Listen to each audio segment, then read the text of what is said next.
대부분의 사람들은 이렇게 말한다. 외모보다 중요한 것은 내면이다. 하지만 이 말은 정답이 아니다. 인생을 살아가는 데 있어서는 외모가 중요하고 내면도 당연히 중요하다. 도덕적인 문제와 관련해서는 사람들의 말을 크게 신뢰할 수 없다. 모든 사람들은 교통신호를 잘 지켜야 한다고 알고 있으며 그렇게 말하지만 일상생활에서는 그렇게 하지 않는 사람들이 교통신호를 잘 지키는 사람보다 훨씬 더 많기 때문이다. 이것이 바로 말과 행동의 이중성이다. 이러한 이중성이 나타나는 것 중에 하나가 외모는 별로 중요한 게 아니며 마음이 더 중요하다는 말일 것이다. 말은 그렇게 하면서도 말하는 자신들조차 외모를 보게 된다. 외모는 아주 오래전부터 중요하게 여겨졌기에 중국 당나라의 관리 선발 기준이었고 조선시대의 인재판별 기준이라고 하는 신원서판에서도 외모가 첫째 조건이었다고 한다. 현대 정신의학에 와서는 사람을 한 가지 면으로 판단하면 정신이 미성숙한 사람으로 본다. 그러나 안타깝게도 우리가 사는 세상은 사람을 외모로 판단하고 있는 정신이 미성숙한 사람들로 가득 차 있음을 명심하라. 바비 인형처럼 속이 텅 비어 있는 사람일지라도 예쁜 외모를 가지고 있으면 뜨고 가상의 인터넷 캐릭터 아바타를 치장하느라 정신없이 바쁜 것이 세상이다. 만일 내가 사람들과 만날 일이 없고 다른 사람들에게 굳이 잘 보이지 않아도 하나도 아쉬울 것 없는 사람이라면 외모 따위는 중요하지 않다고 말할 수 있을 것이다. 하지만 그런 것이 아니라면 반드시 외모에도 신경을 써라. 여러 인간관계와 관련한 책을 읽어보더라도 사람은 외모가 중요하다고 말하고 있다. 외모는 중요하지 않다고 말하는 인간관계를 주제로 한 책들은 존재하지 않는다. 사람들과 계속해서 만나고 부대끼며 살아가야 하는 이 세상에서 살고 있는 한 자기 자신의 외모를 가꾸는 게 좋다. 외모를 가꾸는 것은 당신들이 생각하는 것보다 어렵지 않다. 머리를 손질하고 의상을 단정히 하고 말투를 바꾸는 것만으로도 사람은 놀랍도록 변할 수 있다. 이때 중요한 것은 부티를 내지 말고 귀티가 나도록 해야 한다. 졸부처럼 돈과 명품이라는 상표만 걸치지 않도록 해야 하며 귀티가 흐르는 세련됨을 갖추며 외모를 가꾸는 방법이 있다. 가장 먼저 깔끔하게 가꿔라. 반듯하지 않고 꾸깃한 옷차림에 냄새나는 옷차림, 뒷굽을 구겨 신고 지저분한 신발은 당연히 고급스러워 보이지 않고 아무리 값비싼 것들을 걸쳤어도 싸구려로 보이게 만든다. 그리 비싸지 않은 저렴한 물건을 걸치더라도 깔끔하게만 가꾼다면 훨씬 호감 가는 인상이 될 수 있다. 부드럽고 온화한 표정을 지어라. 이목구비의 생김새보다 더 중요한 것이 바로 표정이다. 항상 부드럽게 웃으면서 살짝살짝 변하는 표정 변화는 그 사람을 여유가 있는 사람이라는 인상을 줄 수 있다. 몸매보단 바른 자세에 신경 써라. 항상 구부정한 등이나 어정쩡한 자세에서 허리만 반듯하게 펴도 사람이 달라 보인다. 여기에 건강한 식단과 운동으로 관리까지 하면 사람이 멋있어 보이고 실제로 자신감도 올라간다. 유행보다는 나에게 어울리는 옷을 입어라. 내 체형에 잘 어울리는 스타일이 무엇인지 아는 것이 무엇보다 중요하다. 나와 체형이 비슷한 분위기의 연예인들이 어떻게 스타일링을 하는지 눈여겨보는 것도 도움이 된다. 옷을 꼭 많이 사지 않아도 매장에 가서 많이 입어만 보더라도 나에게 어울리는 스타일의 옷을 찾을 수 있다. 고급스럽고 세련돼 보이려면 옷의 소재를 체크하고 원색보다는 부드러운 색감의 옷을 선택하는 것이 더 좋다. 외모가 주는 이점은 남들보다 앞선 출발선에 설 수 있다는 것이다. 예쁘고 멋지게 꾸미고 나간 날은 사람들이 유난히 친절하다고 느껴지는 경우가 많으며 나의 마음가짐 또한 달라진다. 마음 저 밑에서부터 자신감이 솟아오른다.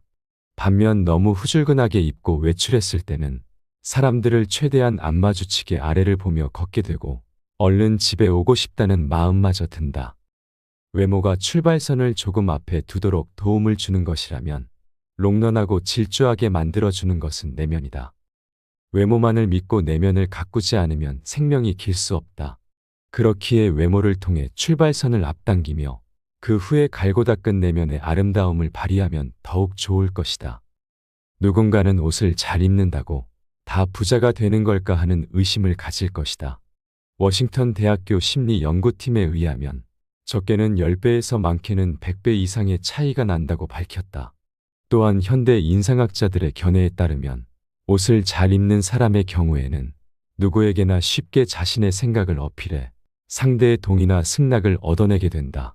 생각해보라. 우리도 우아하고 기품 있는 사람들이 정중한 태도로 부탁을 하면 더 잘 들어주게 되니 말이다. 길을 걸어가던 도중 낯선 사람이 당신의 곁으로 다가오려 할 때 만약 그 사람이 아주 멋지게 차려입었다면 특별히 경계하지는 않을 것이다. 하지만 왠지 모르게 거부감이 느껴지는 옷차림을 하고 있다면 생존 본능에 의해서 틀림없이 도망을 치거나 피하거나 일정한 거리를 두려고 할 것이다. 만약 그 사람이 말을 걸어오려고 하면 그 말이 시작되기도 전에 피하고 싶을 것이다. 지금부터 말하는 5가지 옷차림에 유의해라. 옷차림을 주의하지 않으면 운을 막아 불행을 부를 수 있다. 첫째, 늘어진 옷이나 색이 바랜 옷은 절대로 입지 마라. 옷이 늘어났다는 것은 그것은 이미 옷의 수명이 다했다는 증거이고 색이 바랬다는 것 역시 마찬가지다. 버려야 할 옷임에도 굳이 꾸역꾸역 입고 다니지 마라.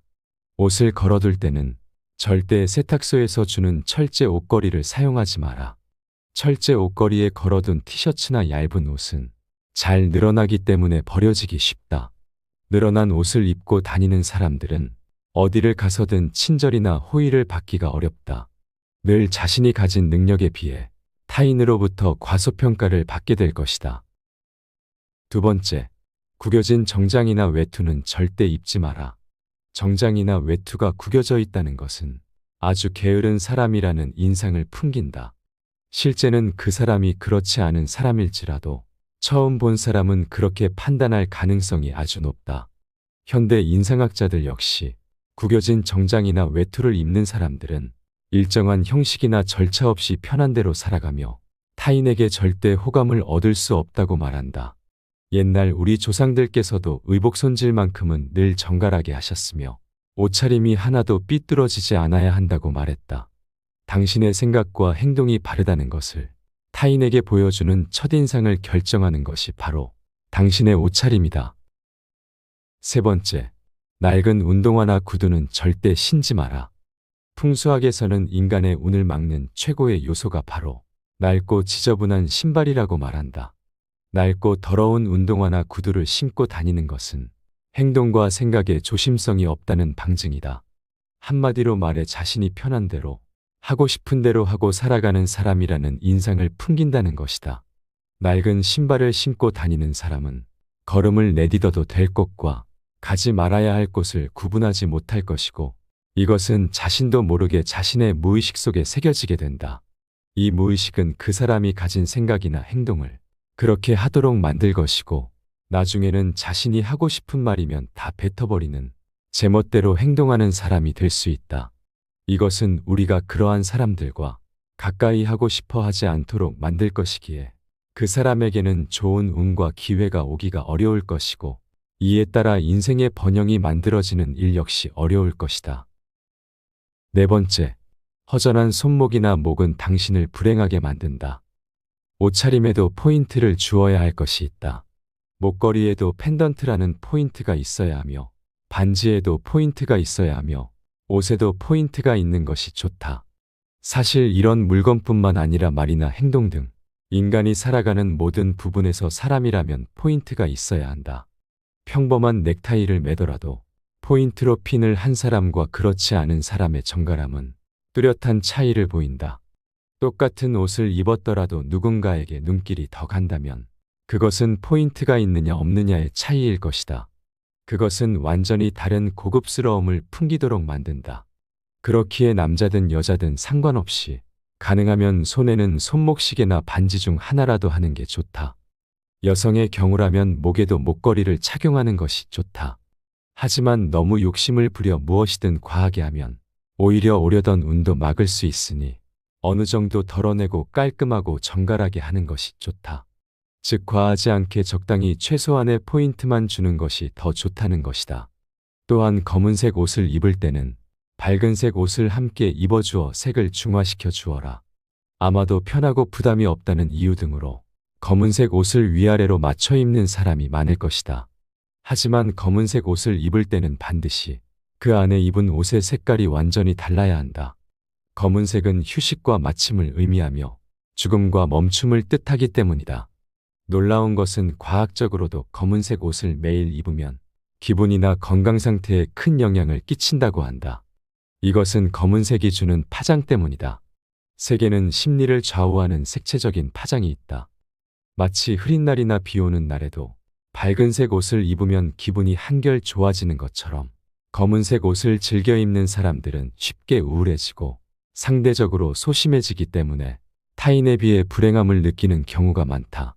심리학에서도 단체로 검은색 옷을 입는 경우에 기분이 가라앉고 무기력해지며 매사에 의욕이 상실되고 속도 더부룩해지고 머리나 배도 아프고 침체된 것 같은 깊은 수렁에 빠지는 것 같은 기분을 느끼게 된다고 한다. 따라서 검은색 옷을 입을 때는 반드시 밝은색 옷을 매칭해 색의 중화를 만들어 주어라. 살면서 10분 이상 고민하지 마라. 우리가 하는 걱정거리의 40%만 절대 일어나지 않을 사건들에 대한 것이고 30%는 이미 일어난 사건들, 22%는 사소한 사건들, 4%는 우리가 바꿀 수 없는 사건들에 대한 것들이다. 즉 96%의 걱정거리가 쓸데없는 것이다. 고민거리는 오직 두 가지로 나누어라. 내가 걱정해 해결할 수 있는 고민과 내가 아무리 걱정해도 결코 해결할 수 없는 고민이다. 내일 비가 오면 어떡하지? 그럼 우산을 준비하면 된다. 비를 멈추게 하는 것은 당신 능력의 한계를 벗어난다. 그것은 신의 영역이다. 신의 영역에 속하는 문제는 신에게 맡겨라. 그리고 오직 당신이 걱정해서 해결할 수 있는 문제들만 고민하고 해결책을 찾아라. 당신에게 어떤 고민이 있을 때 머리를 싸매고 며칠 누워 있으면서 걱정을 한다고 해서 문제가 해결되지 않는다. 어떤 문제에 직면했을 때 그 문제에 대해 우리가 생각할 수 있는 시간은 굳이 따지자면 10분도 채 안 된다. 무슨 걱정거리가 있건 그것을 종이에 적어보라. 틀림없이 서너 줄에 지나지 않을 것이다. 그 몇 줄도 안 되는 문제에 10분 안에 해답이 나오지 않는다면 그것은 당신의 능력으로 해결할 수 있는 문제가 아니라는 뜻이다. 그럼에도 불구하고 그 10분이라는 시간을 당신은 고무줄처럼 늘려가며 하루를 허비하고 한 달을 죽이며 결국에는 1년을 망쳐버린다. 어떤 문제들로 머리가 아프다고 하면서 말이다. 하지만 사실은 해결 방안이 무엇인지 이미 알고 있으면서도 행동으로 옮기는 것이 두려워서 주저하는 경우가 대부분이다. 10분 안에 해답이 나오지 않는다면 더 이상 시간을 질질 끌지 말고 걱정하지 마라. 고민이 많다고 해서 한숨 쉬지 마라. 고민은 당신의 영혼을 갉아먹는다. 문제의 핵심을 정확히 파악하고 해결책을 찾아 그래도 실행해보라. 그러나 해결책이 전혀 보이지 않으면 무시해라. 고민을 하나 안 하나 결과는 똑같다. 그러므로 고민은 10분 이상 하지 마라. 왜 문제가 풀리지 않지? 그것은 당신이 문제를 풀려고 하지 않기 때문이다. 문제를 풀려고 하면 문제는 절대로 풀리지 않는다. 문제를 풀려고 하지 말고 문제를 없애려고 하라.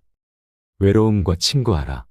외로움은 그 어떤 목표이든 간에 목표를 달성한 사람이라면 누구나 반드시 수없이 겪었을 통과이래이다.